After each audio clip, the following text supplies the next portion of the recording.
Karibu katika mwendelezo wa mkasa wa sitomsahau dalali alionipangisha nyumba ya majini na wakati alikuwa anafahamu, na hii ni sehemu ya 4. Katika sehemu ya 3 tulishia pale ambapo Samu anasema niliweza kulala na nikastuka kwa njozi ambayo nilioteshwa ni kwamba nazikwa. Ndugu msikilizaji, bwana anasema katika ile ndoto kitu ambacho nimekikumbuka ni jinsi ambavyo nachukuliwa na nawekwa kaburini. Anasema mara hapo nikaweza kustuka, na nilivyostuka nikafikia kukaa kitandani kwa kasi na nikatoa ile sauti mama. Baada ya pale nikaweza kujiuliza, hivi Sam, mimi niko duniani kweli? Niko katika ulimwengu huu kweli? Anasema haraka nikawa nimetoka na nikaelekea nje. Anasema basi nikawa nimeenda katika vio vile vya nje katika zile bafu.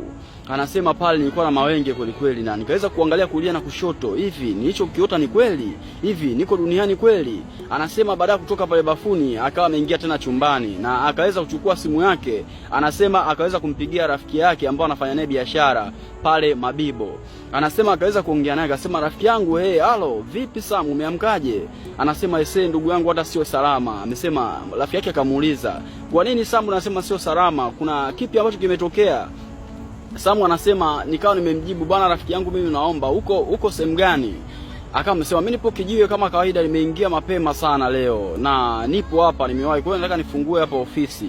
Amwambia rafiki yangu nakuja, yani kuna vitu ambavyo yani hata sivielewi, nakuja mara moja, nakuja kusimulia. Amesema sawa basi, haina shida. Vipi lakini mbona nitisha, kuna nini? Amesema usijali bwana, mimi nafika. Sawa. Baadaye anasema ile simu nikawa nimekata, lakini anasema basi baada ya kuongea na ile simu kama kawaida alikuwa anasikia yule mwanamke kama anazungumza na mtu asubuhi.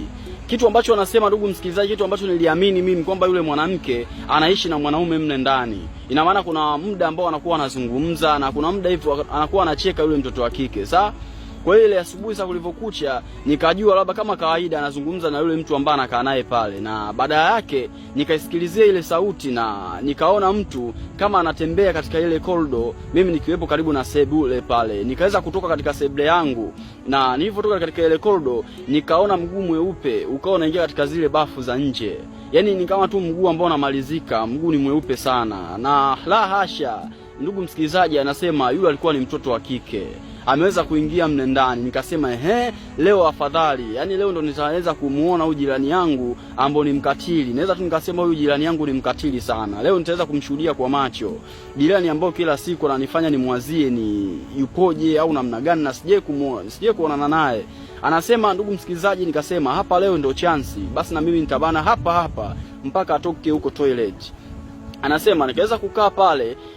Anasema ndugu msikilizaji, nikaweza kusikia maji. Kadri nilivyokuwa nakaa pale nikaweza kusikia kweli maji, mtu anaoga, anajimwagia kabisa maji. Na mimi nimekaa pale karibu na mlango wangu wa seble.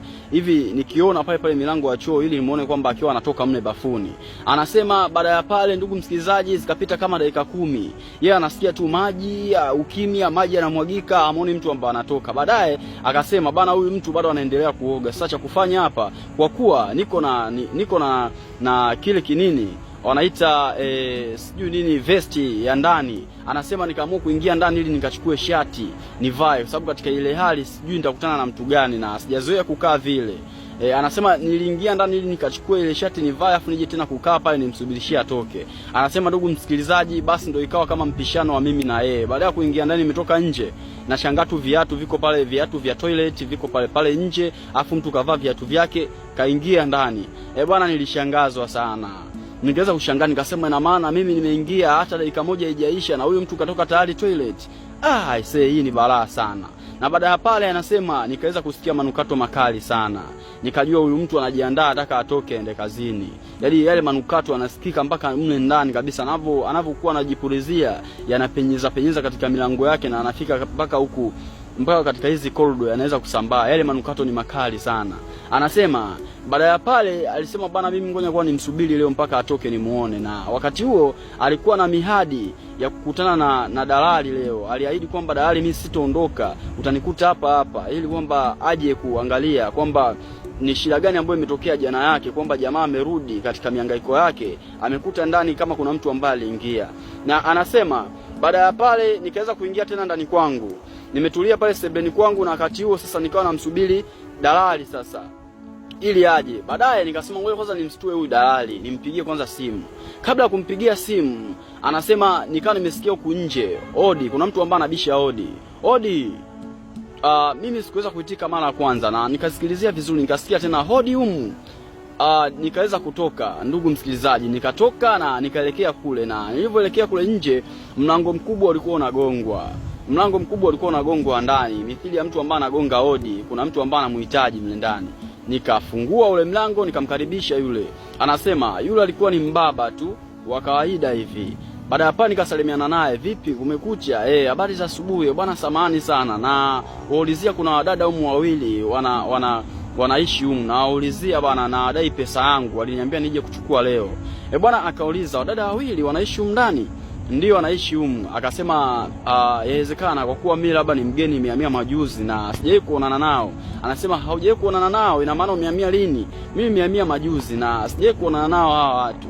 Anasema basi ndo wanaishi humu, inawezekana kwa kuwa umehamia karibuni wanaishi humu, na hiyo pesa ambayo nimeifuata ni kwamba waliniagiza kuna vitu fulani ambavyo waga wananiagiza, nikiwaagiza wakiniagiza na waletea, yani kama chipsi au vitu vya ndani, viungo na nini, baada yake nakuja kufuatia hela. Anasema kwa hiyo ndo nimekuja kufuata hiyo hela leo, waliniambia nije. Jamaa akawa amesema aisee, vipi una namba zao za simu? Alisema hapana, mimi sina namba zao za simu kwa kuwa hapa napafahamu wanapoishi. Kwa hiyo ni kitu ambacho najivunia, huwa anakuja tu na sio mara moja, huwa anakuja anachukua pesa. Baadaye kama amesema basi wewe karibu, inaonekana wewe ni mwenyeji hapa na jinsi ambavyo huwa wanawakuta. Hebu ingia hata ndani waite. Anasema ndugu msikilizaji, yule jamaa akawa ameingia mpaka ndani na yeye. Akasema hapana, chumba chake ni hiki hapa, na mwingine pia anaishi chumba kile pale, lakini vimefungwa hivi vyumba, ameweza kuondoka. Amesema mimi mwenyewe nilikuwepo ndani na muda sio mrefu nilimsikia akiwa anajiandaa. Na nilimuona pia akiwa ametoka bafuni, nilisikia tu kuna mtu ambaye yuko bafuni. Sasa sijajua ni muda gani ameondoka. Yule jamaa kama amesema basi atakuwa kashaenda kazini. Sasa hapa cha kufanya hapo mpaka tena kesho asubuhi ndio nimwahi. Bwana ndugu msikilizaji, anasema yule jamaa basi akawa ameondoka. Sasa akaniachia mimi maswali kichwani, kana najiuliza, ina maana ni kweli kuna watu ndani wanaishi au huyu jamaa vipi? Mbona sielewi. Lakini huyu jamaa asingekuja tu na akathibitisha kwamba milango yao ni hii na wameenda kazini. Lakini iwaje watu gani au wapangaji gani ambao tunaishi wote nyumba moja na mpaka leo hii hatuonani? Hivi hawa watu vipi? Ni wa kawaida? Lakini pia najiuliza ni nani ambaye jana aliingia katika chumba changu na akaweza kukaa na nyayo pia nikaacha pale? Ni nani ambaye aliingia huko ndani? Anasema ile situation ilinichanganya kwa kweli ndugu msikilizaji, na baada yake nikawa nimeingia tena ndani kwangu chumbani, nikachukua simu na nikaweza kumpigia dalali. Nikampigia simu dalali, akaitika, "Halo, habari za asubuhi Sam." Nikamwambia salama, habari za wewe? Safi. Baada ya salamu nikamkumbusha, bwana dalali, kama ambavyo tulikusha kuahidiana jana kwamba leo utafika, kwa hiyo mimi leo siendi kazini na kusubiri.